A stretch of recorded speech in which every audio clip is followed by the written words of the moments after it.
aussi souverain. Il est roi, il est Seigneur et nous ne pouvons pas rester apathiques en sa présence. Les versets 30 et 31 nous disent 30 maintenant, Dieu a dépassé ces temps de telle ignorance.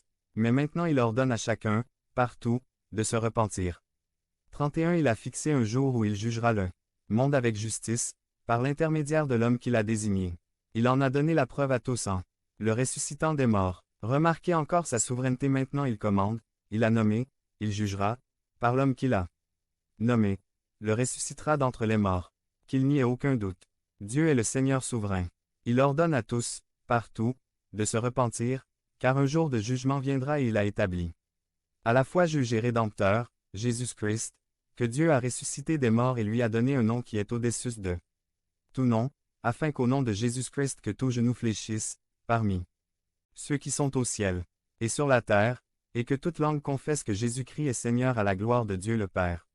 Le Dieu souverain qui a planifié la rédemption du début à la fin établira pleinement son royaume sur terre. Tout comme au ciel, et tout genou fléchira devant le roi et Seigneur Jésus-Christ. Le Dieu souverain dirige l'histoire humaine et la civilisation dans cette direction. Il règne sur toutes choses.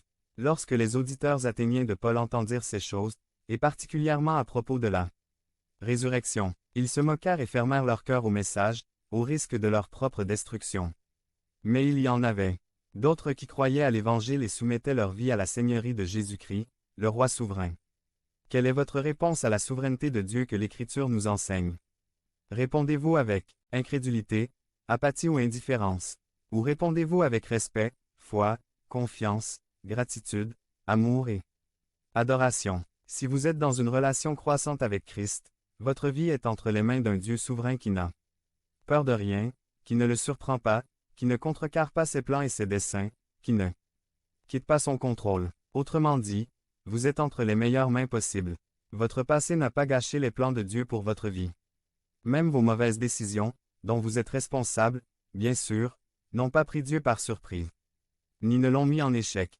Devenez membre de la chaîne et AIDEZNOUS à propager la parole de Dieu dans le monde entier. Samedi 16 mars 2024. Si vous croyez en la puissance de Dieu, commentaire 11. Chaque circonstance, chaque événement, chaque personne, a fait partie d'un plan au-delà de notre compréhension, qui vous a emmené et vous emmène là où Dieu vous veut.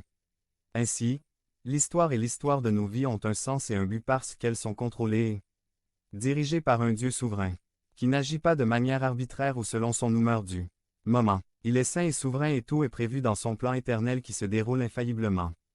Pour sa gloire, si vous êtes entre les mains de ce Dieu souverain, pourquoi vivre dans l'angoisse?